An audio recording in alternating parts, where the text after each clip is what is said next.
Time Bank on Radio Wey. And it's time to open up the Time Bank. I have a special guest this week talking about a charity they are heavily involved with. Now, this week's charity is the Eikon Charity, and joining me on the phone is their fundraiser and development manager, Jessica Maybanks. Very good afternoon, Jessica. Good afternoon. Now, the Eikon Charity, it's a local charity based in Newhall, but what's the aim of the group? Okay, right. So Eikon is a Surrey-based charity. We've been working in the county for about 2 decades now, and the aim is to provide support to some of the county's most vulnerable young people and their families.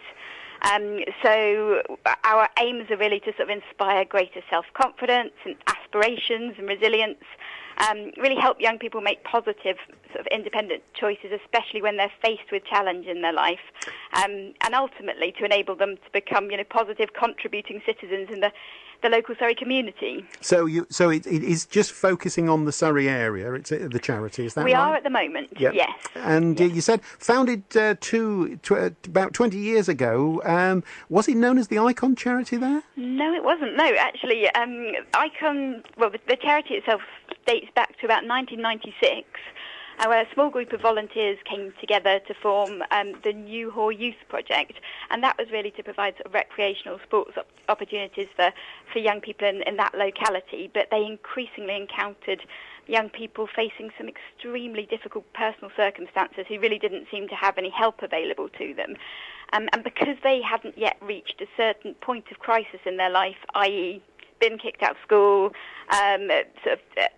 become part of the criminal justice system, sort of made an attempt on their own life, those sorts of things. They weren't eligible for support, and we realised that actually these young people needed support here and now, and that's really how the charity was born, to help young people in a preventative sort of capacity when they're facing these tough times, to make sure that they stay on the right track. Now, the charity is called the Eikon Charity. I should say it's spelt E-I-K-O-N, and I was trying to work out what those initials stood for, but I don't think they stand for anything, do they? No, the name does throw people a little bit, yes. Well, it's kind of there's two reasons for the name.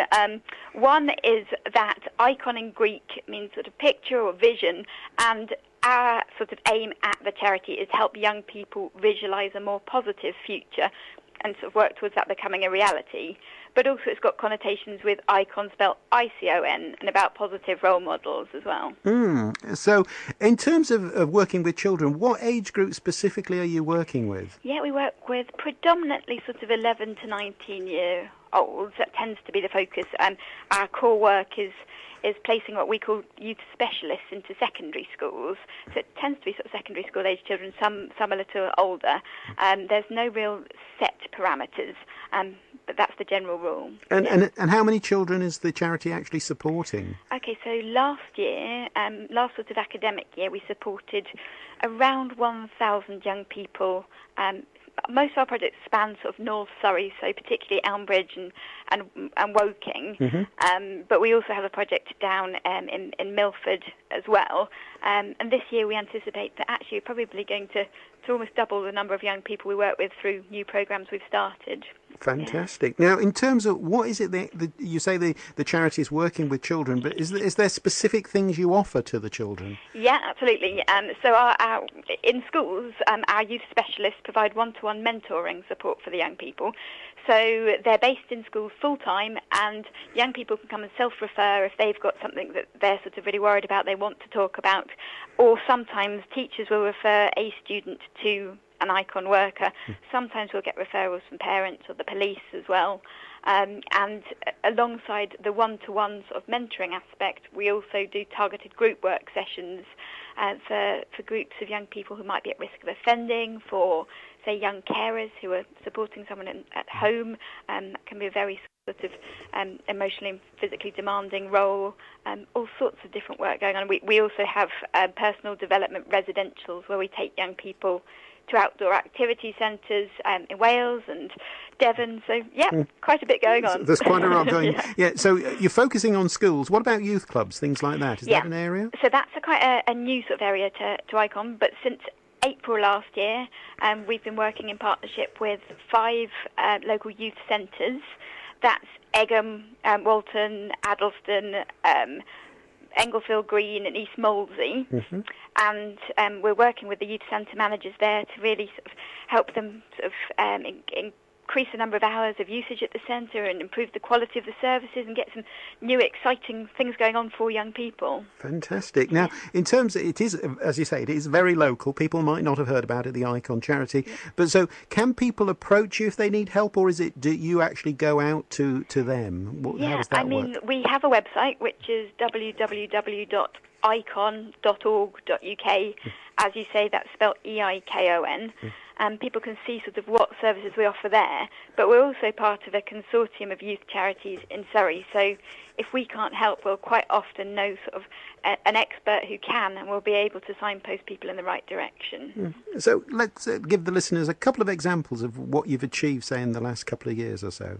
Okay, so one course that we're particularly sort of proud of that's having some fantastic results at the moment is a course called Take Control, and that's all about sort of focusing on independent living skills for young people. So it's mostly for 14 to 16-year-olds, and that course focuses on things like finance, personal responsibility, sort of career choices, social skills, and it's a really structured sort of 6-week course. We've had some excellent results in terms of the outcomes we measure. So that's things like raised aspirations of sort of where young people see themselves in the future, raised self-confidence, self-esteem, and these things are all very much linked to achievement and life, kind of positive life prospects as well. So that's one course that is going fantastically well. We are proud to be taking 30 young people to a mountaineering centre in Wales for the first time this year. It's a new centre that we haven't been to before, so we're very excited about that and doing a lot of fundraising to enable the young people to have the best sort of experience possible. And I saw on your, I think it was on Facebook, that some of your people went to Channel 4 News? Yeah, that was great. Well, absolutely, yeah. I would have thought so. Yeah, that actually came about. One of our charity supporters is a lady called Charlotte Grobian, and she has a fantastic company that supports charities through property development, and she knows Jon Snow and managed to get us a background interview at Channel 4, which was just fantastic for the young people that went along. They had a great experience, and one young person actually wants a career in political journalism and is studying that at A-level, so it was just, I think, the absolute right moment for her. Yeah. I was going to say the next Jeremy Paxman, but you just explained she's female. So. Yeah. I tell you what we'll do, Jessica. Let's take a break for some music. When we come back, we'll talk about the funding and how people can get involved with the charity. But I asked you for a piece of music, and there was a particular one that you wanted from Kate Bush. Yeah, The Man with a Child in His Eyes. I think it's a great track. I'm a big Kate Bush fan. Here we go. Thank you. Now, I'm here with Jessica Maybanks, who is the fundraising and development manager for the Eikon Charity based in New York. We're chatting on the phone. Before the break, we looked at the work they were doing with young people in Surrey. Now, let's turn to funding. And how are you actually funded, Jessica? Yeah, sure. Well, we're predominantly funded through voluntary donations and fundraising activities. We do get a grant from the local authorities for some of our work, but all our core work in schools is independently funded. So we apply to trusts and foundations, we go to individuals, and we're very, very grateful for the support of local companies, and we put on events as well. And also, you said you're supporting 1,000, maybe 2,000 children. How many volunteers have you got that are supporting you? So we've got throughout the year between sort of 50 and 60 volunteers who are just great. We just wouldn't be where we are without them. They help in all sorts of capacities. From one lady helps us measure our impact, so she's helped us implement a system called the Social Impact Tracker. She's a computer genius. Jane, thank you very, very much for your listening.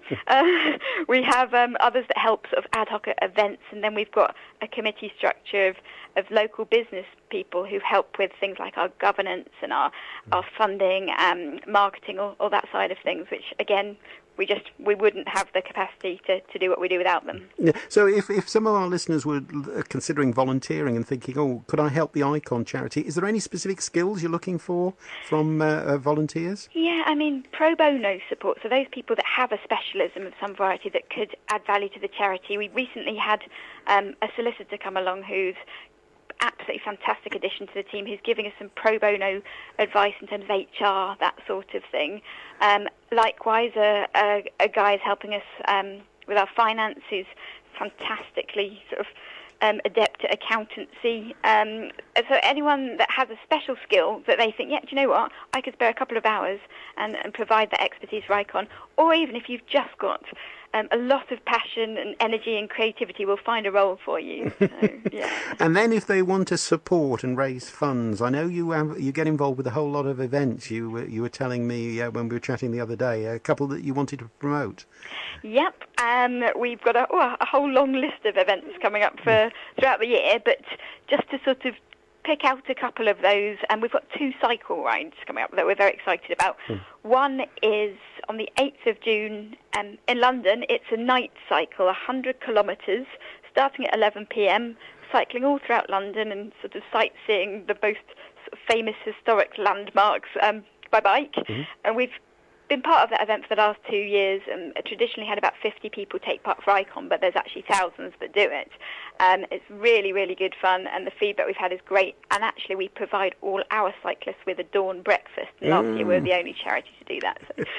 So it's 100 kilometres, which I worked out was about 62 miles. Yeah. At that time of the year, it gets light fairly early, so you are riding in the dark, not for many hours, I guess. No, I think people said that they were crossing Tower Bridge at dawn. The sun was coming up at about 5-6 o'clock in the morning, so they said it was quite an experience. All right, so there's Night Rider, and that's taking place in June. Yeah. What else is to come? Then we've got, I think a lot of people in Surrey will be aware of the Ride London event, which is a bit of a legacy of the Olympic cycle ride last year. And this is an event that the public can get involved in, and it's a 100-mile race, so it's rather more competitive and slightly sort of more advanced cyclists than the Night Rider, but that's on the 4th of August. At the moment, people are waiting to see whether they've got their own place in the public ballot.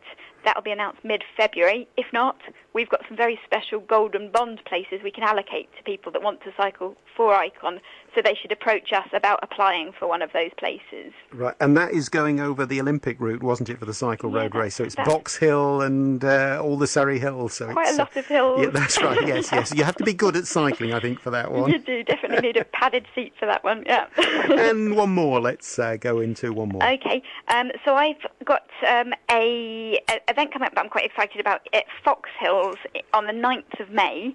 This is very much an event for the local business community. It's a safari supper. So over 4 courses, people will come along and swap places, be guaranteed for a great networking evening, with a lot of fun and a safari theme. There'll be fantastic entertainment, and that is... We're selling tables at the moment for £550, which is a bargain. Yeah. So you say safari supper. It's not one of these bush tucker trials, is it?